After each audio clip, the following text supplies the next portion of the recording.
ಅದು ಎಲ್ಲಿಂದ ಶಕ್ತಿ ಬರುತ್ತೋ ಗೊತ್ತಿಲ್ಲ.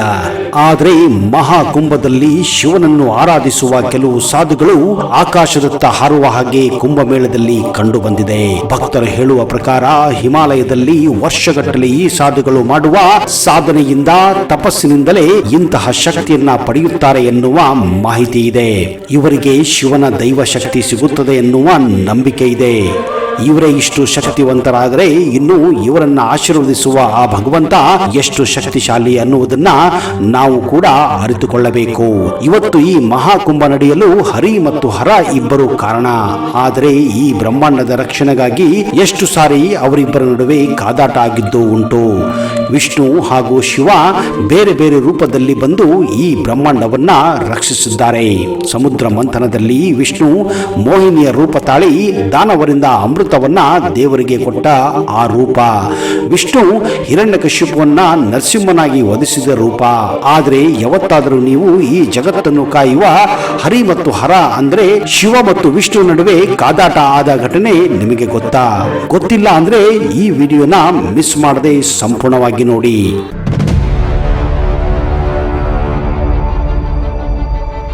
ತ್ರೇತಾಯುಗದಲ್ಲಿ ವಿಷ್ಣು ರಾಮನ ಅವತಾರ ತಾಳಿ ರಾವಣನ ಸಂಹಾರ ಮಾಡುತ್ತಾನೆ. ದ್ವಾಪರ ಯುಗದಲ್ಲಿ ವಿಷ್ಣು ಕೃಷ್ಣನ ಅವತಾರ ತಾಳಿ ಕಂಸನನ್ನ ಕೊಂದು ಧರ್ಮವನ್ನ ಸ್ಥಾಪಿಸುತ್ತಾನೆ. ಹಾಗೆಯೇ ಕಲಿಯುಗದಲ್ಲಿ ಕೂಡ ಮುಂದೆ ವಿಷ್ಣು ಕಲ್ಕಿಯ ಅವತಾರವನ್ನ ತಾಳಿ ಈ ಭೂಮಿಯನ್ನು ರಕ್ಷಿಸಲು ಬರುತ್ತಿದ್ದಾನೆ. ಹೌದು ಸ್ನೇಹಿತರೆ, ವಿಷ್ಣು ಭೂಮಿಯ ಮೇಲೆ ಯಾವಾಗ ಅಧರ್ಮ ಅತ್ಯಾಚಾರ ನಡೆದಾಗ ಅವುಗಳನ್ನು ಸರ್ವನಾಶ ಮಾಡಲು ಬೇರೆ ಬೇರೆ ಅವತಾರಗಳನ್ನು ಎತ್ತಿ ಧರ್ಮವನ್ನು ರಕ್ಷಿಸಿ ಬ್ರಹ್ಮಾಂಡವನ್ನು ಕಾಪಾಡುತ್ತಿದ್ದಾನೆ. ಹಾಗೆಯೇ ವಿಷ್ಣುವಿನ 10 ಅವತಾರಗಳ ಪೈಕಿ ನರಸಿಂಹ ಅವತಾರ ಕೂಡ ಒಂದು. ಅದು ಅತ್ಯಂತ ರೌದ್ರ ರಮಣೀಯ ಅವತಾರವಾಗಿತ್ತು. ಆದರೆ ಆ ಅವತಾರವನ್ನ ಶಿವನು ಕೊನೆಗಳಿಸುತ್ತಾನೆ. ಆದರೆ ಶಿವ ನರಸಿಂಹ ಅವತಾರವನ್ನ ಯಾಕೆ ಅಂತ್ಯ ಮಾಡಿದ? ಯಾಕೆ ಶಿವ ಹಾಗೂ ನರಸಿಂಹ ನಡುವೆ ಘೋರವಾದ ಯುದ್ಧವಾಯಿತು?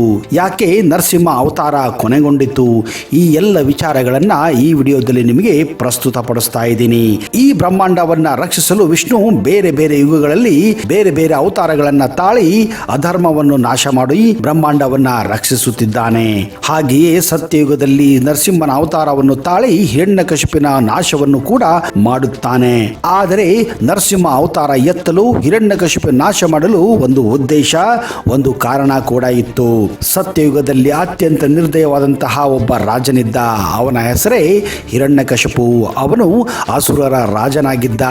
ಕಠಿಣ ತಪಸ್ಸಿನ ಫಲವಾಗಿ ಅವನು ಬ್ರಹ್ಮನಿಂದ ಒಂದು ಅದ್ಭುತವಾದ ವರವನ್ನು ಪಡೆಯುತ್ತಾನೆ.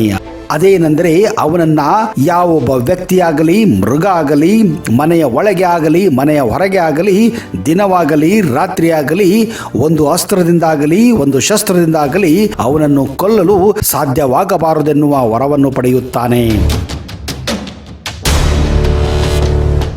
ಅವನ ಈ ತಪಸ್ಸನ್ನು ಕಂಡು ಬ್ರಹ್ಮನು ಅವನಿಗೆ ಎಲ್ಲ ವರವನ್ನು ಕೊಡುತ್ತಾನೆ.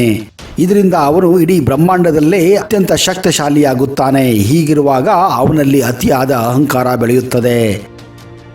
ಹೀಗೆ ಈ ಬ್ರಹ್ಮಾಂಡದಲ್ಲಿ ತನ್ನನ್ನು ಯಾರೂ ಕೂಡ ಕೊಲ್ಲಲು ಸಾಧ್ಯವೇ ಇಲ್ಲ, ತನಗೆ ಸಾವೇ ಇಲ್ಲ ಎಂದು ಅತಿಯಾದ ಅಹಂಕಾರ ಬೆಳೆದು ತನ್ನನ್ನು ತಾನೇ ದೇವರೆಂದು ಭಾವಿಸಲು ಪ್ರಾರಂಭಿಸುತ್ತಾನೆ. ಇದೇ ಕಾರಣ ಅವನು ಅವನ ಪ್ರಜೆಗಳನ್ನು ಕೂಡ ಇನ್ನು ಮೇಲೆ ವಿಷ್ಣುವಿನ ಬದಲಾಗಿ ತನ್ನನ್ನು ಪೂಜಿಸಬೇಕೆಂದು ಆಜ್ಞೆ ಮಾಡುತ್ತಾನೆ. ಆದರೆ ದುರಾದೃಷ್ಟ, ಅವನ ಸ್ವಂತ ಮಗ ಪ್ರಹ್ಲಾದ ವಿಷ್ಣುವಿನ ಪರಮ ಭಕ್ತನಾಗಿದ್ದನು. ಇದೇ ಕಾರಣ ಕ್ರೂರಿ ಹಿರಣ್ಯಕಶಿಪು ತನ್ನ ಮಗನನ್ನು ಕೊಲ್ಲಲು ಹಲವಾರು ಪ್ರಯತ್ನಗಳನ್ನು ಕೂಡ ಮಾಡುತ್ತಾನೆ. ಆದರೆ ಅವನ ಪ್ರತಿಯೊಂದು ಪ್ರಯತ್ನವೂ ವಿಫಲವಾಗುತ್ತದೆ. ಕೊನೆಗೆ ಹಿರಣ್ಯಕಶಿಪು ತನ್ನ ತಂಗಿ ಹೋಳಿಕಾಳ ಸಹಾಯನ ಪಡೆದು ಪ್ರಹ್ಲಾದನನ್ನು ಕೊಲ್ಲಲು ಮುಂದಾಗುತ್ತಾನೆ. ಯಾಕಂದ್ರೆ ಪ್ರಹ್ಲಾದ ಹೋಳಿಕಾಳನ್ನ ತುಂಬಾನೇ ಪ್ರೀತಿಸುತ್ತಿದ್ದ, ಗೌರವಿಸುತ್ತಿದ್ದ, ಅವಳು ಹೇಳಿದ ಹಾಗೆ ಮಾಡುತ್ತಿದ್ದ. ಇದೇ ಕಾರಣ ಹಿರಣ್ಯಕಶಿಪು ಅವಳ ಸಹಾಯವನ್ನು ಪಡೆಯುತ್ತಾನೆ. ಇನ್ನೊಂದು ವಿಷಯ ಏನೆಂದರೆ ಹೋಳಿಕಾಳಿಗೆ ಒಂದು ವರವಿತ್ತು. ಅದೇನೆಂದ್ರೆ ಅವಳಿಗೆ ಯಾವ ಒಂದು ಅಗ್ನಿ ಕೂಡ ಸುಡಲು ಸಾಧ್ಯವಿರಲಿಲ್ಲ. ಆದ್ದರಿಂದ ಹಿರಣ್ಯಕಶಿಪು ಅವಳಿಗೆ ತನ್ನ ಮಗನನ್ನು ತನ್ನ ತೊಡೆಯ ಮೇಲೆ ಕೂಡಿಸಿ ಅಗ್ನಿಯ ಮೇಲೆ ಕೂತುಕೊಳ್ಳಲು ಹೇಳುತ್ತಾನೆ. ಹೀಗಾದರೆ ಪ್ರಹ್ಲಾದ ಸುಟ್ಟು ಭಸ್ಮವಾಗುತ್ತಾನೆ ಎನ್ನುವ ನಂಬಿಕೆ ಇರುತ್ತದೆ. ಆದರೆ ಭಗವಾನ್ ವಿಷ್ಣು ತನ್ನ ಭಕ್ತನಾದಂತಹ ಪ್ರಹ್ಲಾದನನ್ನು ಈ ಒಂದು ಘೋರ ಘಟನೆಯಿಂದ ಬದುಕಿಸುತ್ತಾನೆ, ಪಾರು ಮಾಡುತ್ತಾನೆ. ಬದಲಾಗಿ ಹಿರಣ್ಯಕಶಿಪುವಿನ ತಂಗಿ ಹೋಲಿಕಾ ತನ್ನ ವರವನ್ನು ಕಳೆದುಕೊಂಡು ಸುಟ್ಟು ಬೂದಿಯಾಗಿ ಹೋಗುತ್ತಾಳೆ.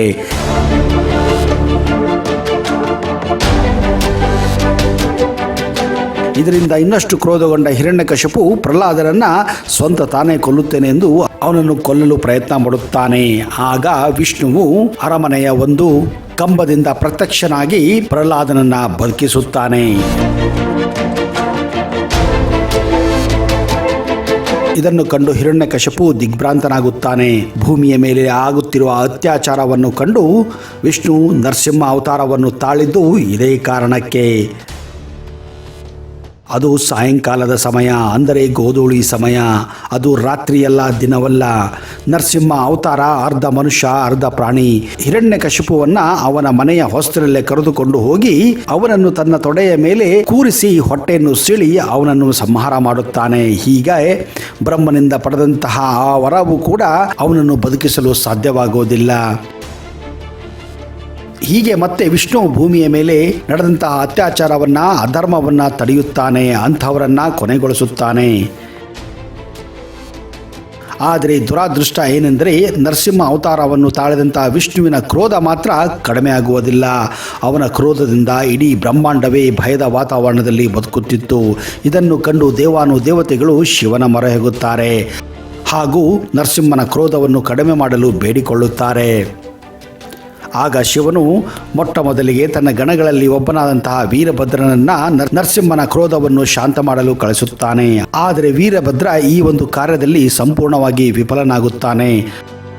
ನರಸಿಂಹನ ಕ್ರೋಧ ಇನ್ನೂ ಜಾಸ್ತಿ ಆಗುತ್ತದೆ. ಇದೇ ಕಾರಣ ಪರಮಾತ್ಮ ನರಸಿಂಹನ ಕ್ರೋಧವನ್ನು ಶಾಂತ ಮಾಡಲು ಸರ್ವೇಶ್ವರನ ಅವತಾರವನ್ನು ಖುದ್ದು ತಾಳುತ್ತಾನೆ. ಶಿವನ ಈ ಅವತಾರವನ್ನು ಶರಭ ಅವತಾರ ಎಂದು ಕರೆಯಲಾಗುತ್ತದೆ. ಇದರಲ್ಲಿ ಮನುಷ್ಯ, ಗರುಡ ಹಾಗೂ ಹುಲಿಯ ಸಮಾವೇಶ ಇತ್ತು. ಸರ್ವೇಶ್ವರ ಅವತಾರ ಎತ್ತಿ ಶಿವನು ನರಸಿಂಹನನ್ನು ಶಾಂತಪಡಿಸಲು ಎಲ್ಲ ಪ್ರಯತ್ನ ಮಾಡುತ್ತಾನೆ. ಆದರೆ ಶರಭ ಅವತಾರ ಎತ್ತಿದರೂ ಕೂಡ ಶಿವನು ಈ ಕಾರ್ಯದಲ್ಲಿ ವಿಫಲನಾಗುತ್ತಾನೆ. 18 ದಿನಗಳ ಕಾಲ ನರಸಿಂಹ ಹಾಗೂ ಶಿವನ ನಡುವೆ ಘನಘೋರ ಯುದ್ಧ ನಡೆಯುತ್ತದೆ. ಈ ಯುದ್ಧ ಕೊನೆಯಾಗುವ ಲಕ್ಷಣಗಳೇ ಕಾಣುವುದಿಲ್ಲ. ಆಗ ಕೊನೆಯಲ್ಲಿ ನರಸಿಂಹನಿಗೆ ಯಾಕೆ ಶಿವನು ತನ್ನ ಕ್ರೋಧವನ್ನು ಕಡಿಮೆ ಮಾಡಲು ಈ ಯುದ್ಧ ಮಾಡುತ್ತಾನೆಂದು ಅರಿವಾಗುತ್ತದೆ. ಅದು ತನ್ನನ್ನು ಸಂಹರಿಸಲು ಅಲ್ಲ, ಬದಲಾಗಿ ಅವನ ಕ್ರೋಧವನ್ನು ಶಾಂತಗೊಳಿಸಲು ಎಂದು ನರಸಿಂಹನಿಗೆ ಅರ್ಥವಾಗುತ್ತದೆ. ಆಗ ನರಸಿಂಹ ತನ್ನಂತಾನೆ ಶಾಂತಗೊಂಡು ವಿಷ್ಣುವಿನಲ್ಲಿ ವಿಲೀನನಾಗುತ್ತಾನೆ. ಈ ರೀತಿ ಬ್ರಹ್ಮಾಂಡದ ಮೇಲೆ ನರಸಿಂಹನ ಅಂತ್ಯ ಆಗುತ್ತದೆ.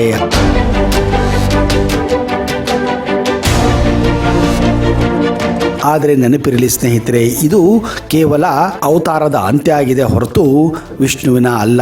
ಯಾಕಂದ್ರೆ ದೇವರು ಅಮರರಾಗಿರ್ತಾರೆ.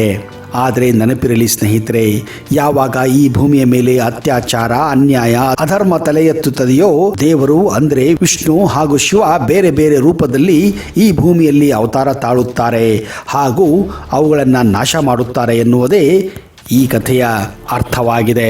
ಸ್ನೇಹಿತರೆ, ಮುಂದಿನ ಸಂಚಿಕೆಯಲ್ಲಿ ವಿಷ್ಣುವಿನ ಕಲಿಯುಗದ ಅವತಾರವಾದಂತಹ ಕಲ್ಕಿಯ ಬಗ್ಗೆ ಸಂಪೂರ್ಣ ಮಾಹಿತಿಯನ್ನು ಕೊಡಕ್ಕೆ ಹೋಗ್ತಾ ಇದ್ದೀನಿ. ಅಲ್ಲಿಯವರೆಗೆ ಜೈ ಹಿಂದ್, ಜೈ ಕರ್ನಾಟಕ ಅಂಡ್ ಟೇಕ್ ಕೇರ್.